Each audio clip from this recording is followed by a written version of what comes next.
हाँ दोस्तों, ये जो वीडियो आपके सामने है, ये भारत सरकार के गृह मंत्रालय में आपके लिए इंटेलिजेंस ऑफिसर बनने का मौका लेकर आया है। यदि आप सरकारी नौकरी करना चाहते हैं और भारत सरकार में इंटेलिजेंस अफसर बनना चाहते हैं, तो इस सूचना को बहुत ध्यान से देखिए, समझिए और फॉर्म भरिए। इस फॉर्म के लिए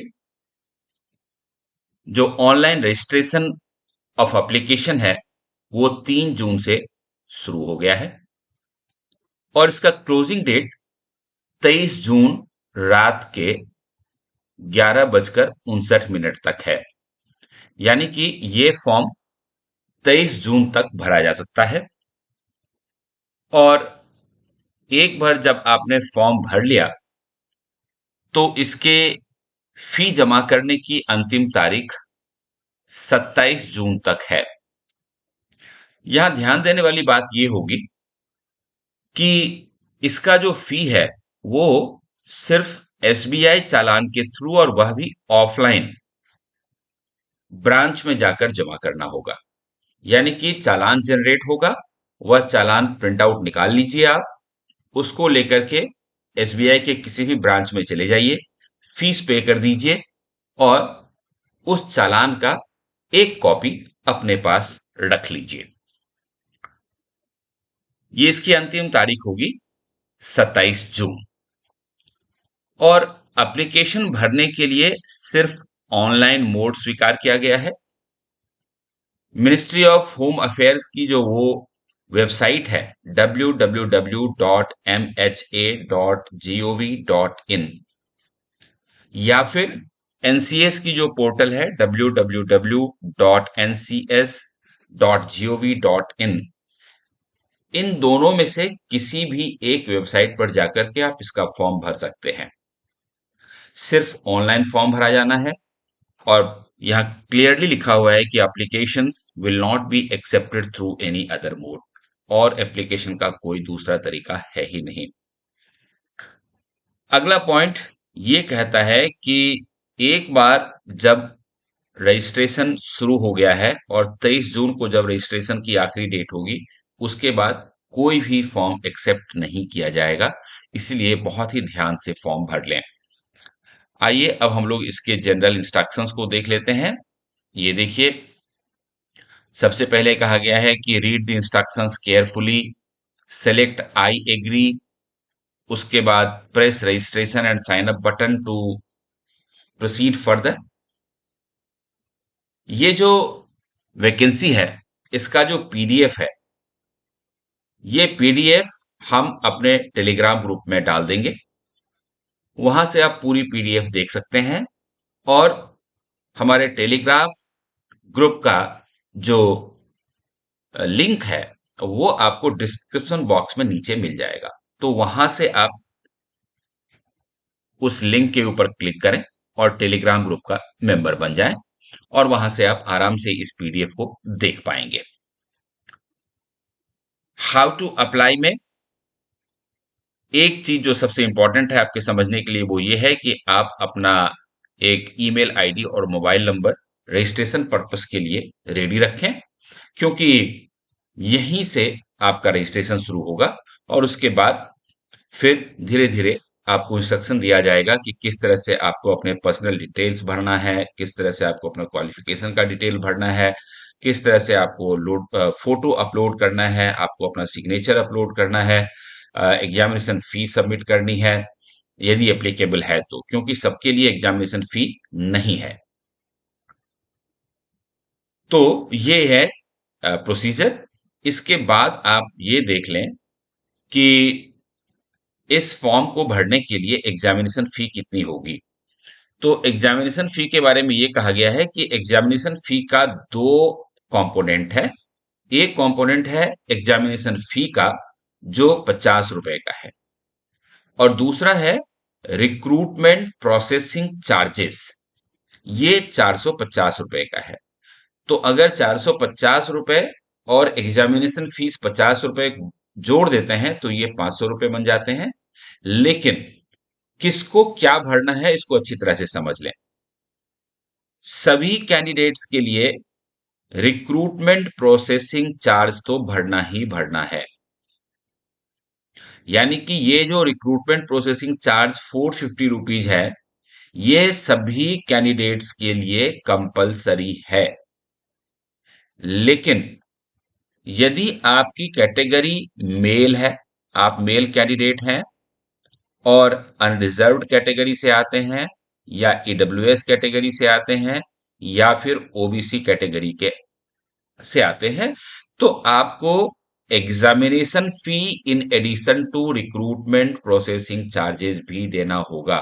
कहने का मतलब यह है कि अनरिजर्व्ड कैटेगरी यानी कि जनरल कैटेगरी के मेल कैंडिडेट्स, ईडब्ल्यूएस कैटेगरी के कैंडिडेट्स और ओबीसी कैटेगरी के कैंडिडेट्स को पूरे 500 रुपए की फीस भरनी है। इसके अलावे एससी एसटी कैटेगरी के जो लोग हैं और एक्स सर्विसमैन हैं, तो इन लोगों को रिक्रूटमेंट प्रोसेसिंग चार्जेस यानी कि 450 रुपीज ही पे करना है। ये बहुत इंपॉर्टेंट है आपके समझने के लिए। मैं ऐसा करता हूं इसको आप समझ गए होंगे। अगर आपको कोई डाउट है, आप कोई सवाल पूछना चाहते हैं, तो कमेंट बॉक्स में अपने सवाल जरूर लिख दें। मैं आपके डाउट्स क्लियर करने की कोशिश करूंगा। ये आप देख सकते हैं intelligence bureau, ministry of home affairs, government of India में junior intelligence officer grade 2 oblique technical examination 2-3 के लिए वैकेंसी निकली हुई है। और आपको अप्लाई कहां करना है वो मैंने आपको बता दिया था। पोस्ट का नाम है जूनियर इंटेलिजेंस ऑफिसर ग्रेड 2 और इसके लिए जो पे स्केल है वो लेवल 4 का है, जिसमें बेसिक जो पे स्केल है वो 25,500 से 81,100 रुपए तक का पे मैट्रिक्स है। इसके अलावा जो एडमिसिबल सेंट्रल गवर्नमेंट के अलाउंसेस होते हैं वो भी आपको मिलेंगे।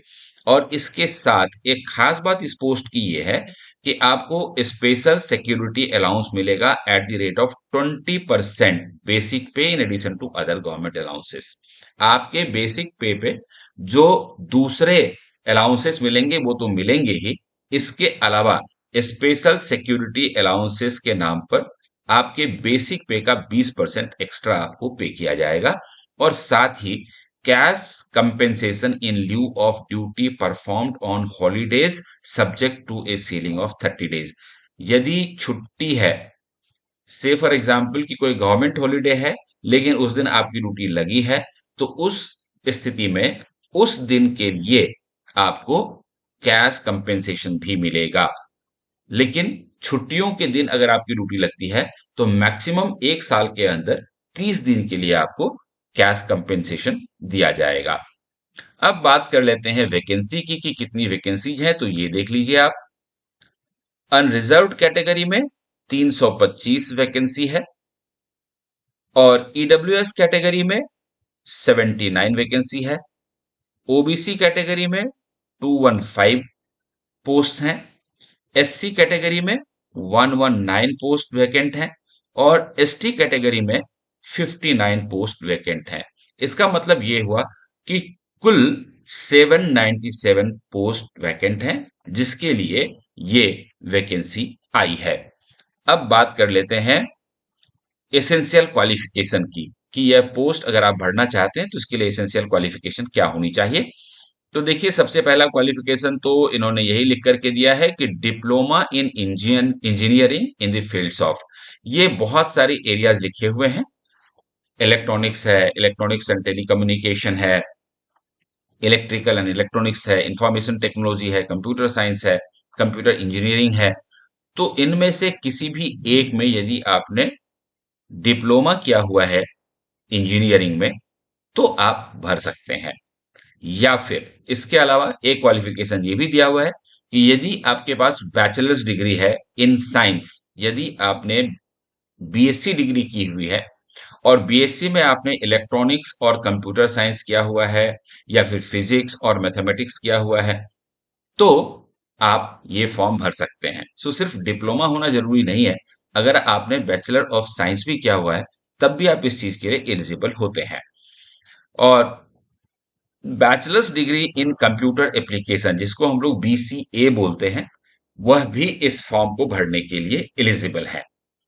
और अब देख लेते हैं एज लिमिट। देखिए एज लिमिट जो आपकी है वो 18 टू 27 ईयर्स होनी चाहिए। और अपर एज में 5 साल की छूट दी गई है एससी एसटी कैंडिडेट्स के लिए, और 3 साल की छूट दी गई है ओबीसी कैंडिडेट्स के लिए। इसके साथ ही अगर डिपार्टमेंटल कोई कैंडिडेट है तो 40 ईयर्स तक की उनको छूट मिली हुई है। और अलग अलग एज ग्रुप के लिए अलग अलग एज रिलैक्सेशन भी है। सो बेसिक 18 से 27 साल की एज लिमिट रखी गई है। उसके अलावा अलग अलग कैटेगरीज बनाई गई हैं, जिसमें यदि आप आते हैं तो आप एज लिमिट के रिलैक्सेशन का फायदा उठा सकते हैं। तो ये एक इम्पॉर्टेंट वैकेंसी की जानकारी आपके सामने है। इसको अपने दोस्तों के साथ भी शेयर कर लीजिए, शायद किसी के काम आ जाए और किसी को सरकारी नौकरी लग जाए। All the best.